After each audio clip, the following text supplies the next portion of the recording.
Hola, esto es Juan TV. La semana pasada estuve en Parque Centenario y me encontré con Pablo Reche. Estuvimos hablando de su música y de su carrera. Vayamos a la charla. Adelante.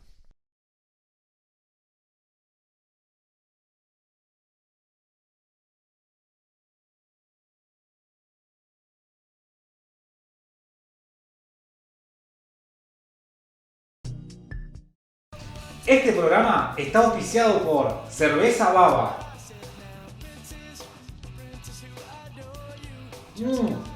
Está buenísima.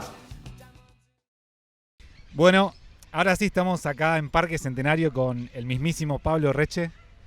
Hola, ¿cómo estás? Hola Pablo, muchas gracias por estar en Juan TV.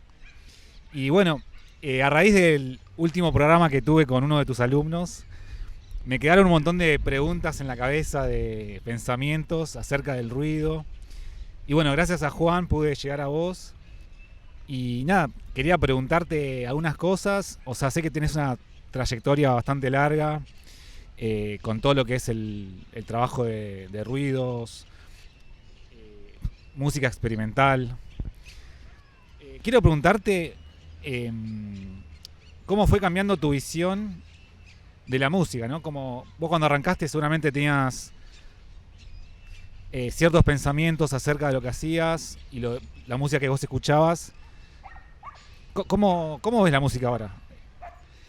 Que, eh, con, con lo que preguntás está bien. Uno siempre, o sea, uno arranca con una idea o con un gusto, un concepto y como que lo vas desarrollando y sobre la marcha también vas aprendiendo y lo vas cambiando.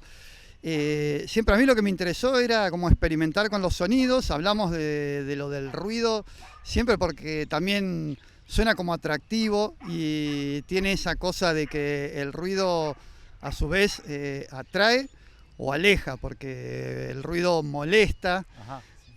como que todo eso me atraía. Y quizás lo que pasó fue que uno fue aprendiendo a, podríamos definirlo o decirlo de un modo así como a moldear el ruido, Sí, sí. y en principio podía trabajar de un modo como más crudo.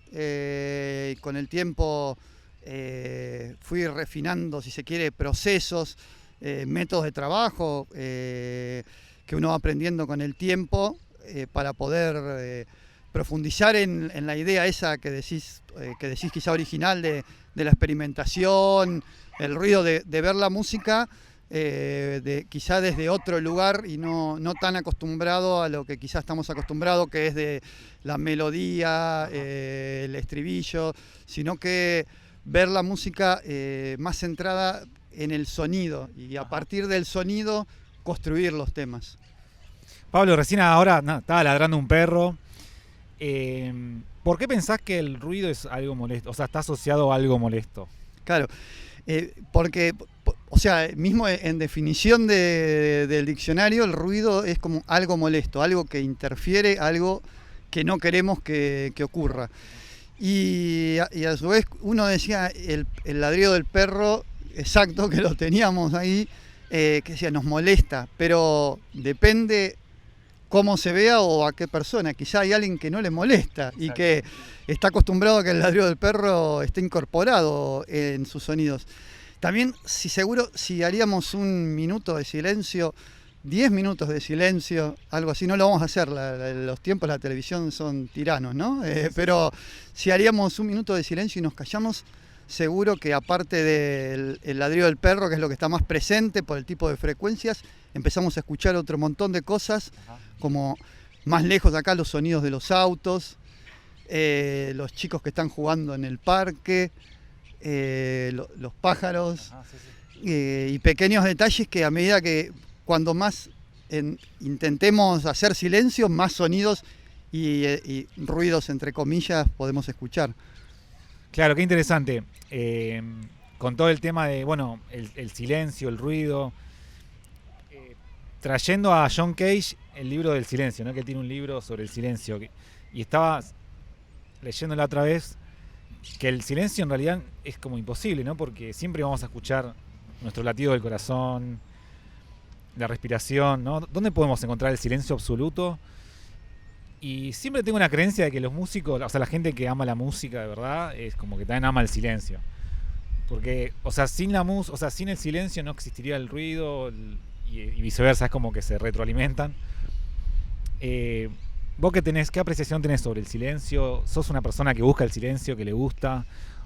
Mira, bueno, lo que decís de Cage, claro, por supuesto, ¿no? Y yo siempre pongo el ejemplo de que cuál es la obra más conocida de Cage. Si uno le pregunta a cualquier músico, persona o alguien que tenga un poco de conocimiento sobre la música o sobre el arte de las vanguardias, y todos van a responder 433, claro, sí, que supuestamente es la obra silenciosa de Cage. Ajá. Donde a su vez en la obra ingresan todos los sonidos.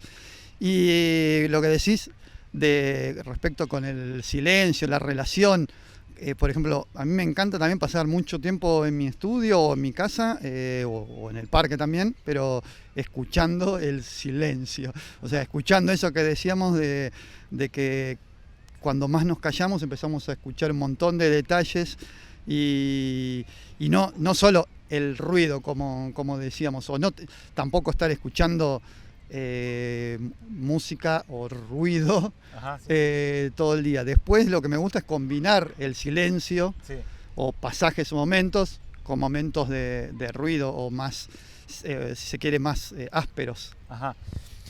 Pablo, vos siempre me contabas hace un rato que trabajás siempre con instrumentos electrónicos, que te cuesta el hecho de construir tus instrumentos. Te quería preguntar, ¿podrías hacer lo que haces sin la maquinaria que usás? O sea, ¿te pusiste a pensar eso alguna vez? No, o sea, sí, hablábamos algo sobre los músicos, muchos que conocemos y que compartíamos, que fabrican sus propios instrumentos, y que yo siempre lo valoro mucho y me parece algo muy bueno, y que yo nunca tuve esa habilidad y siempre trabajé con máquinas. Pero también trabajo mucho, o sea, como que mitad de mi trabajo son los micrófonos de contacto, las grabaciones, los sonidos que capto con los micrófonos. Sí. Y quizás algo que ver con lo que decías al principio, de cómo empezaba y cómo uno va evolucionando. Quizá uno va buscando también un sentido, ¿no? Yo primero pensaba que había que tener todas las máquinas. Ajá, sí. Cuanto más máquinas tuviera, podía hacer, claro, mejores cosas. Y con el tiempo me fui dando cuenta que había que tener las máquinas específicas para lo que uno quería hacer, sí, y desarrollar más el trabajo o el sacarle el jugo a esas máquinas. Entonces, yo trabajo mitad con algunas máquinas, claro, electrónicas, synth o sampler, y otra mitad de mi trabajo son los micrófonos. Sí. Y cómo los proceso, ¿no? Trabajo con los pedales, sí, no trabajo con la computadora, claro, salvo para editar los sonidos, pero me gusta estar, si se quiere, tocando los instrumentos, que a su vez es como si estuviera tocando los sonidos, moldeando los sonidos. Ajá. O sea, ¿te sentís más cómodo trabajando con, o sea, el nacimiento de los sonidos que posproduciéndolos, digamos? Y ¿algo así sería? Está bueno eso que decís, podría ser, sí. Sí. Quizá, o sea, paso mucho tiempo, sí, descubriendo o probando y, claro, generando sonidos, y cuando encuentro un sonido que realmente me interesa, empiezo a aplicarlo en una composición, ¿no? Claro, claro. Y también eso después lo puedo utilizar cuando toco en vivo. Sí, sí. Sí, quizá doy más importancia al sonido en ese sentido. Claro. Pablo, vos ahora estás dictando un curso en el Rojas sobre exploración sonora. ¿Querés contarnos un poco de qué va esa exploración? Siempre, desde hace varios años, doy distintos talleres o cursos siempre más relacionados con la exploración sonora. No es que serían talleres de composición musical de modo formal, aunque sí hablamos de explorar sonidos y cómo componer con esos sonidos una obra musical, tanto para personas que tengan conocimientos formales de música, como para gente que no tiene conocimientos, y quizás también gente que viene de otros palos, puede ser del teatro. Y claro, el taller en sí es como tratar de un poco lo que hablamos acá, de escuchar distintos sonidos, de encontrar sonoridad en los ruidos, en eso que quizá decíamos que podía ser molesto con la moto que pasa ahora y seguro va a estar ingresando en el micrófono, pero que está. Entonces, ¿cómo hacer para que todos esos sonidos, quizás los más, entre comillas, agradables, con los más desagradables, aprender a jugar con los dos, a combinar, a utilizar los dos y afinar el oído para usarlos ambos? Pablo, ¿a vos qué te pasa con la música que suena en la radio, la música comercial? ¿Qué disfrutás más? Yo escucho, aunque a veces a la gente le puede sorprender, no escucho solo ruido o Merzbow, y escucho mucha clase de música, pero sí me pasa que lo que siempre trato de escuchar es una música que tenga como una búsqueda, quizás inconscientemente siempre me llevo un poco más a escuchar músicas instrumentales más que canciones. Quizá uno está más acostumbrado a oír canciones con melodías y estribillos, todo.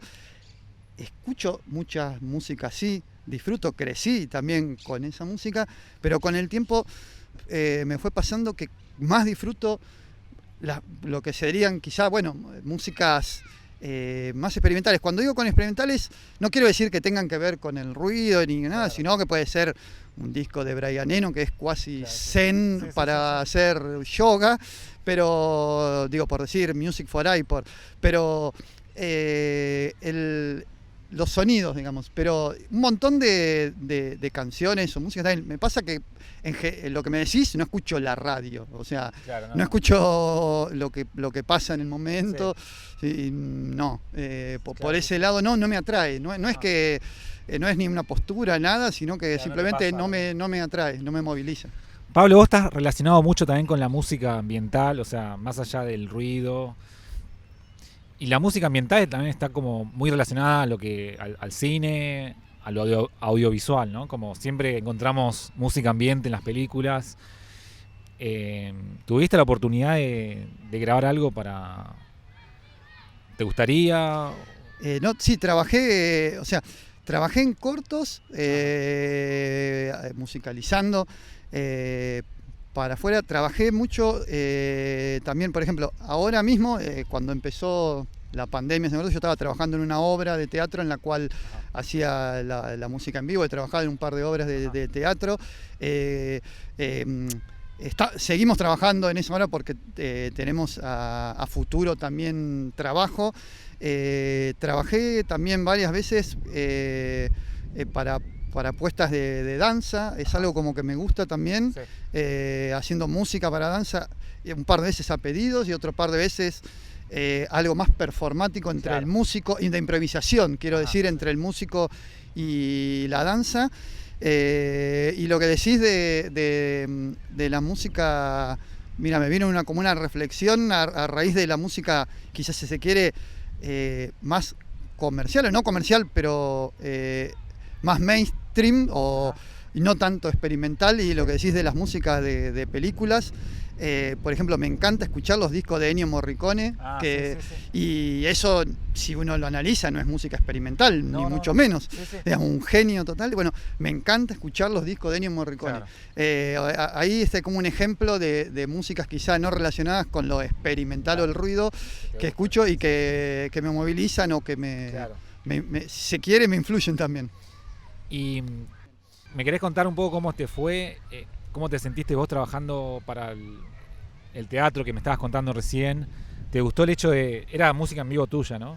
¿O ya era algo como que habías En esta trabajado? última obra que habíamos trabajado antes de la pandemia y que estamos trabajando, yo hacía la música en vivo en escena, en cada función. Las otras 2 veces que había trabajado con obras de teatro siempre había hecho músicas grabadas, nunca había hecho la música en vivo. Y nada, es como una experiencia que me movilizó también porque es tocar en vivo en cada función, pero a su vez uno no tiene la libertad que tiene cuando uno está haciendo un concierto, un recital de uno, sino que acá uno está, digamos, en manos bajo la dirección del director y de la actriz o los actores de la obra. y entonces tienen que estar como mucho más atentos a cada momento, Claro. Señales o disparadores que hay. Y también como que me sirvió también mucho como si fuera ejercicio. Pablo, estemos donde estemos, siempre vamos a encontrar un sonido ambiente, algo que esté de fondo. ¿Dónde está, digamos, tu construcción, por así decirlo, cuando haces música ambiental? ¿Hay una construcción tuya, alguna especie de premisa donde te gusta trabajar más? ¿Qué tipo de ambientes te gusta generar? Mira, por lo general siempre tengo como una cosa de sumar muchas capas de sonidos, y lo que trato de hacer después es quitarlas, Claro, y sí. tratar de no empastar nada. Pero cuando trabajo, empiezo por lo general a trabajar con algún sonido que me guste, como si fuera un colchón, una base. Ajá. A veces puede ser con el sintetizador o con el sampler, todo, y sobre eso empiezo a trabajar con los sonidos de ambiente o de los micrófonos, Claro, claro. a sumarle detalles, y empiezo a trabajar, digamos, como si fueran una sumatoria de capas, Sí. y después lo vuelvo a escuchar muchas veces y veo cuáles de esas capas saco, para que no quede Claro. todo tan empastado. A veces, digamos, uno trata de lograr como una combinación entre esas dos cosas. Y también me gusta esa frase de que menos es más, Ajá. así que trato de recurrir a eso. Está bien. Y bueno, vamos a ir terminando la charla. Vamos a incentivar a la gente que vea esta entrevista, que bueno, se anote en tus cursos, porque la verdad que parecen muy interesantes. Yo mismo ya quiero anotarme ya, así que bueno, te agradezco mucho por estar en mi programa. Y bueno, ahí estamos. Seguimos en los estudios de Who TV.